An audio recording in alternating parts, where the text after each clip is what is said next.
Okay, so a couple of you study clubbers have asked me about that Clear product available through Zon Dental. I believe I know it's a Keystone product. So I thought I'd just run you through it real quick as a service to our membership in the study club. So some features on this thing is there's no special equipment. It's fast to fabricate. You can rebend it if you don't have it exact. It's chair side adjustable. I don't know if that's a feature or a benefit because I don't know if I want doctors messing around with it, but nonetheless, it is adjustable chair side. Two sizes, molar or bicuspid, and I will tell you straight up that you want the thicker one, which is the molar, because the bicuspid, based on its flexural properties and the dimension of it, suck as far as rigidity goes. So always go for the molar clasp. Varied sources of heat to bend. In other words, you could use flame. It's kind of tedious and you got to make sure you don't scorch the material. Or you can use a heat gun. There's one here and there's another heat gun that I use that I'll show you in another video, which allows you to control the heat much better. No flame is the best way to go with heat. And you can get about 2 clasps per stick. In other words, you can use half of the stick, and then on the other half, you won't have the luxury of the curve to start with, but you can still bend them and make a clasp. I don't recommend this for long spans. As I mentioned earlier, it's the flexural property of the material with the length. If you were to have a length this long, this span this long, it's just way too flexible to give you any real kind of rigidity for undercut engagement. So what I recommend is that you don't come out long, but just come out right interproximally around the tooth with as little amount of free span like we have on this X'd out version here as possible.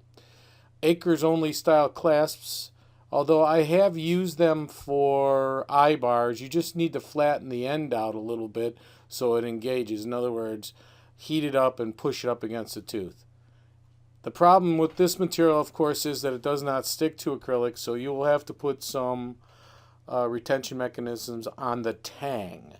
I'll show you that. And it's a thermoplastic nylon. If it does get discolored, you can buff it back up. You can also trim it to a tip and conform it if you want to do so, so that it looks neater and maybe in some cases might even bother the patient, so you might want to taper the tip in. Anyways, it's got that flexibility. Here's a couple heat sources. One, of course, is flame on the left, and then on the right side there's these flameless type of catalytic heaters. I don't even care for either one of those because you can scorch the material with the flame, and the other type is handheld, and I can't stand that either. I need something that's stationary so I can hold the wire over the top of the flame. Here are 2 more, another catalytic style, and then of course a flame tip blazer. Again, I will show you, but the best type of heat is from a heat gun, and that would be kind of like the heat guns for shrink wrapping and so forth. If you are interested, contact me at Zaleske, that's one word, at gmail.com, and I will give you that, or later I will put it on my the study club website. Anyways, heat guns work best because of the uniformity of heat. Flame has a reducing cone, and so there's a hot spot of the flame and a cooler spot of the flame, and it's tough, and it's tough not to scorch the material. A heat source has to have a thermal index of at least 390 degrees Fahrenheit. The actual material melts at 482, but actually gets soft at about 390. And if you're playing with flame, it's really tough to zero that in. That's why it's better to use a heat gun, which has a coil inside and blows the air out against it. The people from It's So Clear recommend using pliers and bend in increments. However, I don't go that way, and I'll tell you why. Because if you use pliers and you put any kind of little nicks in the material when it's soft, that becomes a weak area later that will break. What I like to do is heat it up in one fell swoop. Hold it over the heat source, and let it get glassy and almost droopy, and then in one fell swoop take my thumb, press it up against the tooth I want to wrap the clasp around, and wrap it in one movement. And then I can always heat the tang and bend everything else down against the ridge. But anyways, they recommend this.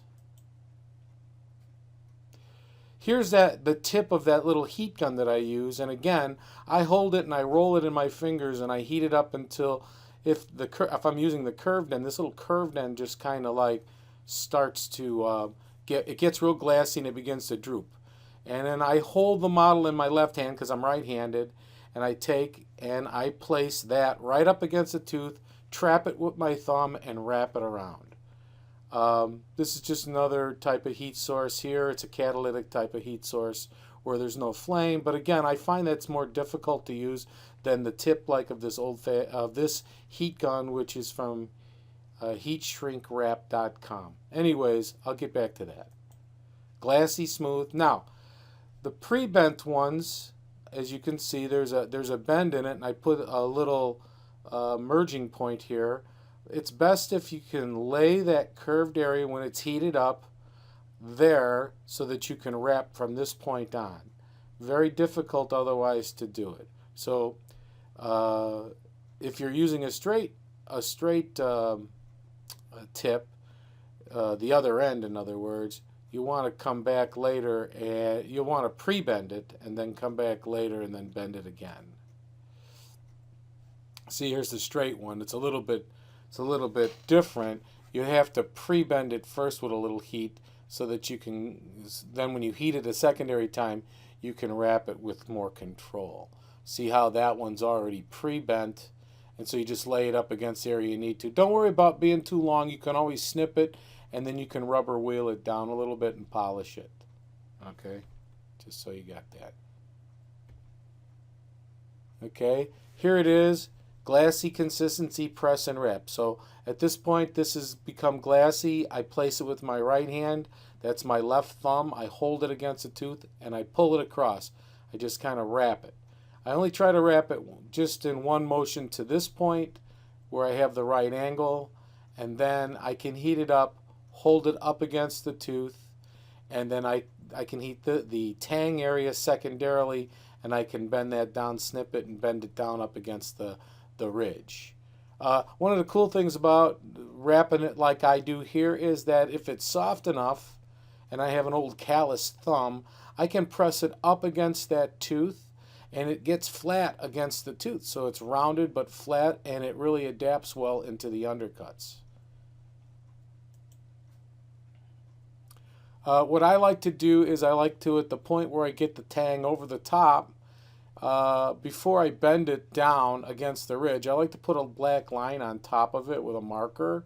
That indicates that it's directly over, it indicates the top of the wire and gives me indication where it is over the top of the ridge. At that point, I would heat it up again, and then I've got some pliers that I will mash. These type of pliers are like electrician's pliers.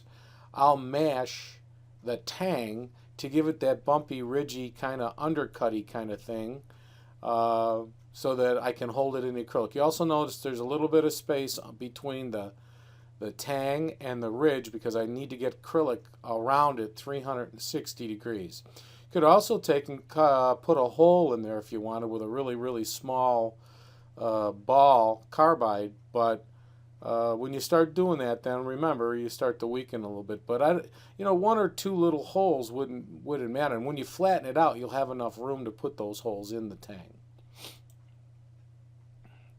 There it is, off the ridge. I call it off the ridge placement. See how I put a little tip on the end of it and I'm holding it up? That's just my own personal preference. But by doing that, I can get acrylic all the way around it. Here's another profile of this, of another side, the other tooth on the other side.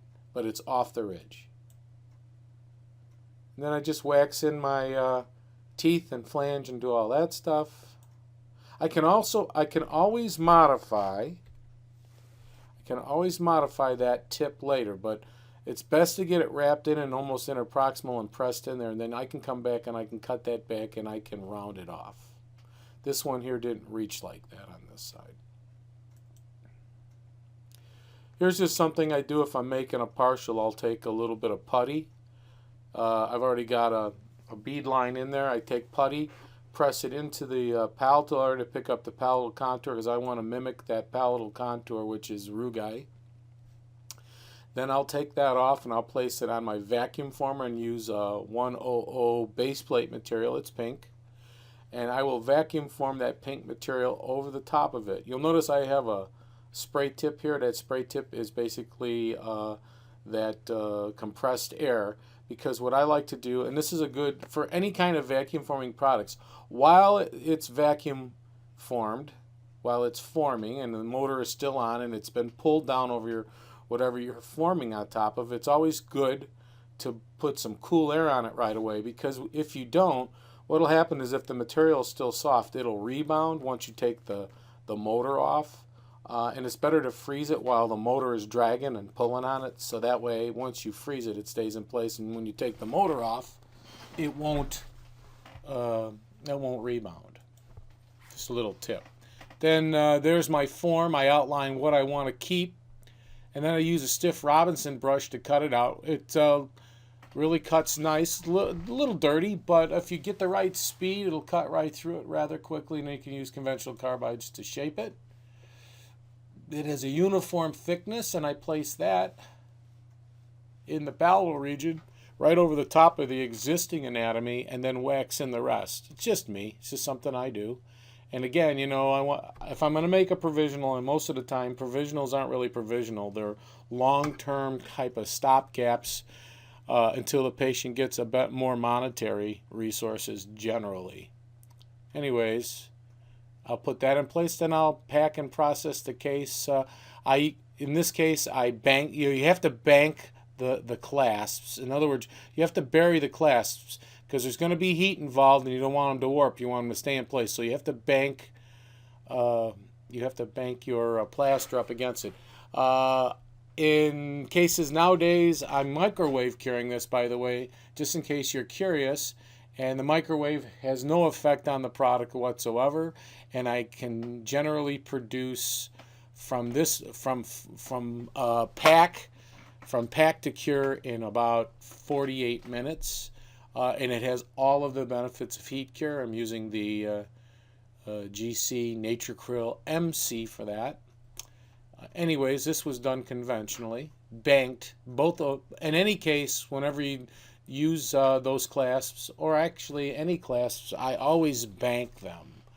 That makes it just easier all the way around. Excuse me. Just another view, just to show you it's been washed out. There they are. Don't get freaked out if when you open up your flasks, you find it might have lifted just a little bit off the ridge.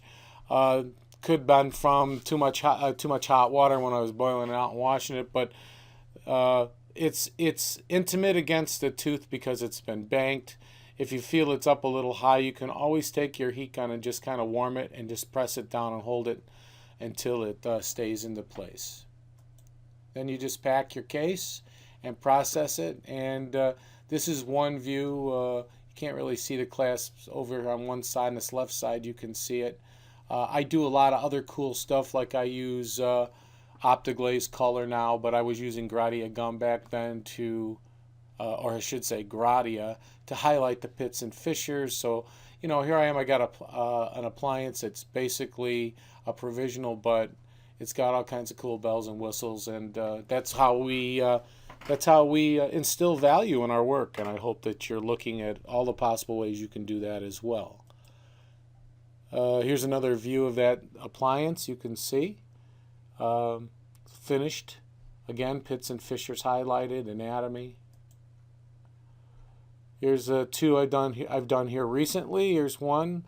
Again, I'm the pit and fissure guy. I like to do all the little added extra stuff. Is it appreciated? I don't know, but I just know that I'm giving it my fullest effort. And on a case here, I actually made kind of a funky interproximal, kind of like a little arm here. I put one here, and then I got so it's holding it all into place. Anyways, just some other kind of like ideas on that product. I hope you enjoyed what you saw here. Again, this is part of this study club thing that I'm doing. And I'll be posting this, I think, also on YouTube. But the people in the study club get first view on this. Again, if you have any other questions on that, Clasp, give me a ring or drop me an email. But this is how it works, and it's a groovy thing. I hope that helps, Cyril. I'll talk to you guys later.